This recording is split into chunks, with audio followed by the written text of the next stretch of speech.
দর্শক আসসালামু আলাইকুম। আশা করছি সকলেই ভালো আছেন। তো আলহামদুলিল্লাহ আমি আল্লাহর রহমতে ভালো আছি। তো আপনারা যারা আমার পুরাতন ভিউয়ার্স তারা জানেন যে এটি মূলত আমার ঘাস বাড়ি। হ্যাঁ, তো এবারের বর্ষায় মূলত অতিরিক্ত বৃষ্টিপাতের কারণে আমার ঘাসগুলো নষ্ট হয়ে গিয়েছিল। আমি আমার পূর্বের ভিডিওতে বলেও ছিলাম যে আমরা পুনরায় নতুন করে ঘাস লাগিয়েছি। তো আমরা এবার কিছু পরিবর্তন এনেছি ঘাসের মধ্যে। এখানে যে সামনে ঘাসগুলো দেখতে পাচ্ছেন, এগুলো হলো পানির ঘাস অর্থাৎ অজানা হাইব্রিড। মূলত আমাদের এখানে আগে ছিল লাল পাকচুন। হ্যাঁ, তো আমার এই জমিটি একটু নিচু হওয়াতে এই জমিতে একটু বেশি বৃষ্টি হলেই পানি লাগে, তাই মূলত আমরা এখানে অজানা হাইব্রিড জাতের ঘাসটি লাগিয়েছি। এই ঘাসটি পূর্বেও আমার কাছে ছিল অন্য জায়গায়, আমি সেটি আপনাদের দেখাইনি। তো যেহেতু এটি আমার খামার পিছনেই এখন লাগানো হয়েছে, তো আমি মূলত এটি আপনাদের দেখাচ্ছি আমরা কি করছি। সেই বিষয়টিরও উপর একটি আপডেট দেব যে মূলত আমরা ঘাসগুলো লাগানোর প্রায় 20 থেকে 25 দিন হয়েছে। হ্যাঁ, তো যেহেতু আমরা নতুন করে লাগিয়েছি তাই এগুলো আপনারা জানেন যে প্রথমবার ঘাস লাগানোর পর মোটামুটি প্রায় 2 মাস মতো সময় লাগে ঘাস কাটার উপযোগী হওয়ার মতো। এখানে আমরা দুটো করে কাটিং লাগিয়েছি, যদি আপনারা দেখেন এই যে দুটো করে কাটিং, প্রত্যেকটিতে রয়েছে দুটো করে কাটিং। এভাবে আমরা লাগিয়েছি। আর গত প্রায় 20-25 দিন পূর্বে আমরা ঘাসগুলো লাগিয়েছি। তো মূলত আমরা এখন যে কাজটি করছি যে তখন আমাদের এখানে 50% জায়গায় ঘাস লাগানো রয়েছে দর্শক। তো যখন আমরা লাগিয়েছিলাম তখন আমরা এখানে প্রচুর পরিমাণে গোবর সার দিয়েছি। এর পাশাপাশি আমরা এখানে দিয়েছিলাম 20 কেজি ইউরিয়া, 20 কেজি ড্যাপ এবং 20 কেজি জিপসাম আর সাথে 20 কেজি পটাশ, এই 4 ধরনের সার দিয়েছিলাম। এবং পুনরায় আমরা এই ঘাসগুলো একটু অঙ্কুরিত হওয়ার পর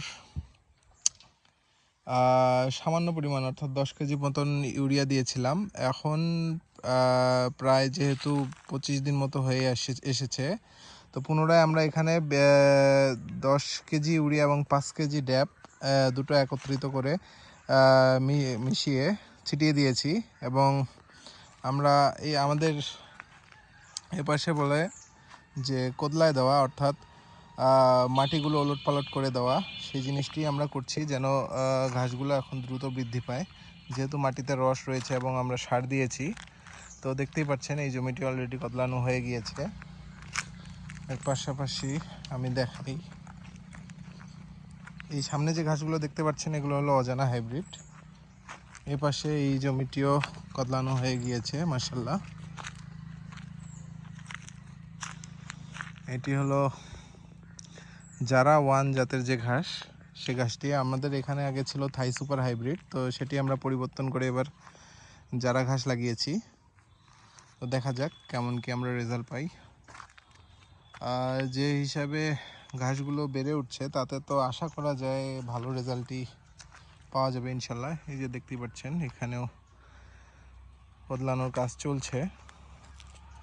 তো এগুলো এই যে যখন ঘাস আসলে নতুন করে আপনারা লাগাবেন তখন মূলত প্রথমবারেই ঝোপ বাঁধে না। তো তাতে হয় কি যে আপনার এই যে দেশি ঘাস বা জঙ্গল ধরনের যে গাছগুলো এগুলো বেশি হয়। তো এই জিনিসগুলো আপনার ঘাসের গ্রোথে ব্যাঘাত ঘটায়। তো আপনারা এই জিনিসটি ঘাসের গ্রোথ ঠিক রাখতে হলে আপনাদের এই জিনিসগুলো করতে হবে। তো এই যে আমরা যেহেতু আজকে কদলিয়ে দিচ্ছি, যে উলটপালট করে দিচ্ছি, আমি শেষ পর্যন্ত আপনাদের দেখাবো যে কদলানোর পর লাস্টে কেমন হয় জমিটি। এবং এখন দেখতে পাচ্ছেন যে কেমন মনে হচ্ছে যে ঘাস হয়তো বা ওইভাবে হয় নাই, কিন্তু কদলানোর পর আপনারা দেখতে পারবেন যে কেমন কি ঘাস হয়েছে। আমি আপনাদের লাস্ট পর্যন্ত দেখাবো। আর আমরা এই জিনিসটি কেন করছি সেটিও আমি শেষে গিয়ে আপনাদের বলবো, সাথেই থাকবেন দর্শক।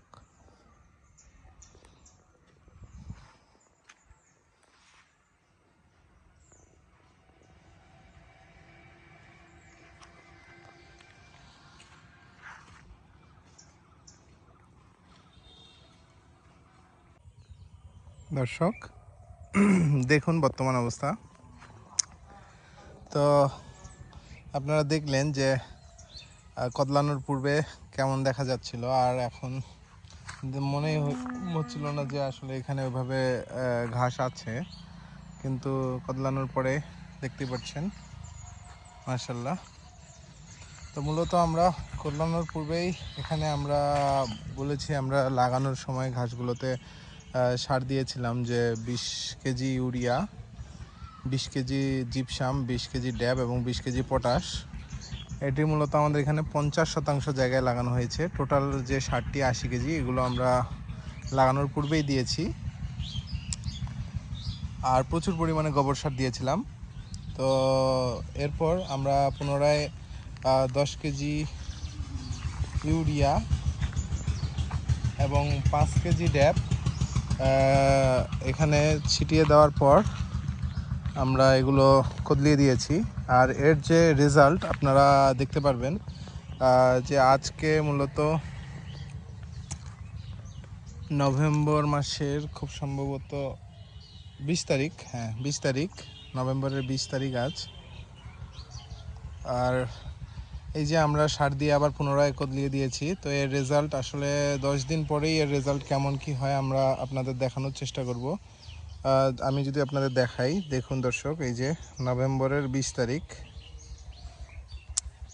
তো আমরা নভেম্বরের 30 তারিখ আমরা পুনরায় আপনাদের দেখানোর চেষ্টা করব যে এই 10 দিনে আমরা যে কাজটি করেছি সার দিয়ে কদলিয়ে দেওয়ার। তো এই 10 দিনের কেমন কি পরিবর্তন আসে এটিও আমি আপনাদের দেখাবো, এবং এর সুফল আপনারা তখনই বুঝতে পারবেন। মূলত এতে হয় কি, আমরা এই কদলিয়ে দেওয়ার কারণে এই অতিরিক্ত যে আগাছা বা ঘাসগুলো, এগুলো কিন্তু জমির সার খেয়ে ফেলে। আর আমরা যেহেতু সার ছিটিয়ে দিয়েছি, দেওয়ার পর আমরা কদলিয়ে দেওয়ার ফলে ঘাসের মাটির সাথে সারটি ওলটপালট ভালো হয় এবং কাজ ভালো করে। তো সেক্ষেত্রে ঘাসটা খুব দ্রুতই বৃদ্ধি পায়। তো এই যে আপনারা দেখতেই পাচ্ছেন বর্তমান অবস্থা, এবং আমি আজ থেকে 10 দিন পর আপনাদের পুনরায় দেখানোর চেষ্টা করব। তো এই হলো মূলত ঘাসের পরিচর্যাটা। আপনারা চেষ্টা করবেন ঘাসের গোড়া পরিষ্কার রাখার, তাতে আশা করা যায় ইনশাল্লাহ আপনারা ভালো রেজাল্ট পাবেন। তো আজ এ পর্যন্তই, সকলে ভালো থাকবেন। আসসালামু আলাইকুম।